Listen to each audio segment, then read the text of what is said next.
Alright, science friends, I am back again. This video is the second video in the Unit 4, and we're going to be talking about something called rate laws.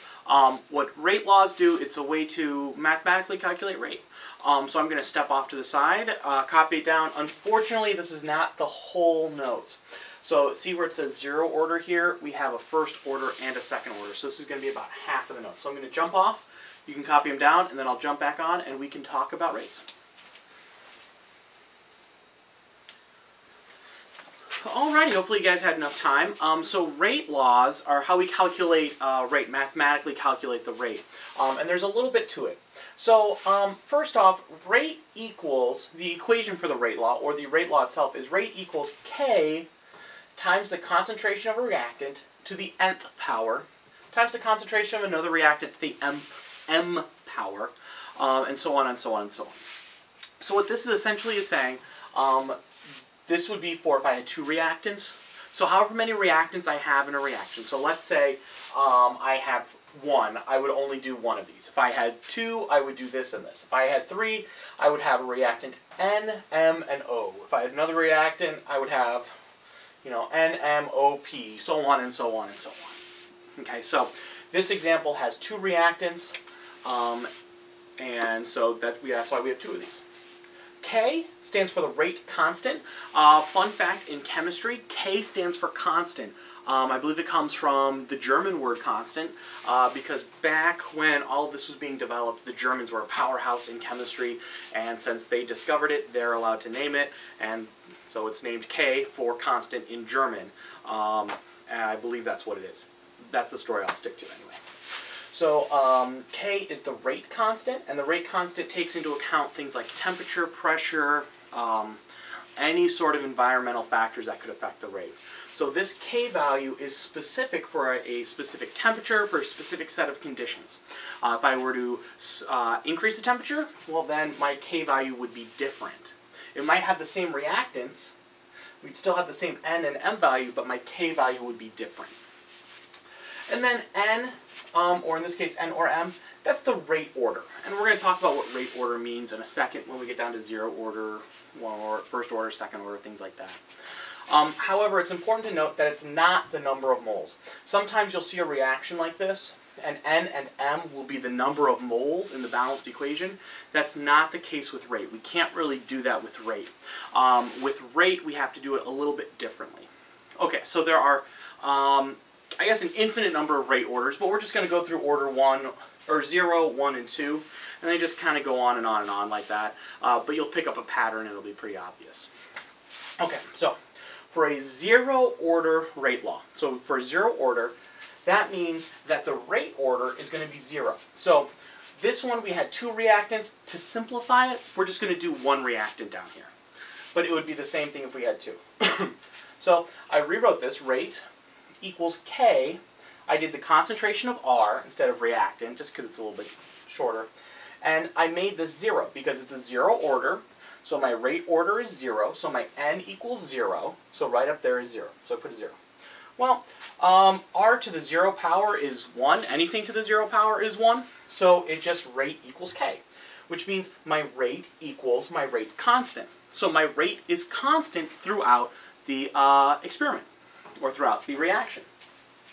So that means that the concentration of my reactant has no effect on the rate, and that's kind of a cool thing. Like, for example, let's say you wanted to light a fire. If I wanted to light a fire, if I add more wood, my fire's bigger. So you could think of as if I increase the concentration of my wood, my reaction proceeds faster. It would be a bigger fire. But in this case, this would be like if I kept adding more and more wood, and I still had like a tiny little campfire. Like I could add as much wood as I wanted to, but it wouldn't affect the rate of the reaction. The fire would never get bigger. Well, kind of the only example I can think of like that is alcohol in the body. So let's say someone drinks, let's say a beer or whatever. Well, that alcohol is going to take time to work its way through the body. It's going to take about an hour, I believe. Well, that speed of that reaction is completely independent of how much alcohol there is. So you could have one drink and it would take an hour. If you have two drinks, it all of a sudden doesn't speed up how long it takes that alcohol to leave that system. right? 2 drinks takes 2 hours. It's independent of the amount of reactant you have. 3 drinks would take 3 hours. It's not like you could just drink a bunch and then your body would spontaneously start to break down the alcohol faster. So this is the only example of a zero order reaction I could think of, where it doesn't matter how much reactant you have, the reaction proceeds at a steady rate. And this is just a graph of that. I have rate times time, and for those of you in calculus, this might look very familiar, it might not look very familiar, but that's okay. So I have rate versus time, and I might actually be kind of getting off to the bottom of the screen, I don't quite know. But I have rate versus time, and it's a straight line, right? Because rate equals k. So no matter how quickly or how far the time goes, my rate is constant. My rate will not change. Okay, and that's kind of unique for zero order, and that makes zero orders kind of fun and cool. Okay, so I'm going to erase this, and then we'll do first order and second order, and you'll kind of see where I'm going with this. And then you could do up to the millionth order, or nth order, I guess, if you really wanted to. But that's kind of nerdy, and we'll save that for you math nerds, okay? So we'll just kind of, let me get my Clorox wipe here. This board's starting to, let me put a new coat on here. My whiteboard's not quite as white as it used to be. Try and wipe this down. I feel like Mr. Prost here.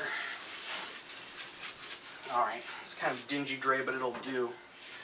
Okay, so here we have, let's talk about a first order. Okay, so it's probably not going to shock you that in a first order, that's where my rate order equals 1. So my n value would equal 1. Okay, so that means that the rate equals k times the concentration of my reactant to the first power. Okay, well now all of a sudden R doesn't fall out of the equation, so R stays. Okay, so I don't know if the camera's quite focusing on me or the board, but I will write down everything and then I'll jump off to the side at the last minute. So if it's blurry, it'll kind of clean it up in a second. Okay, so what that means, as concentration of rate decreases, as the concentration of my reactant decreases, so does the rate.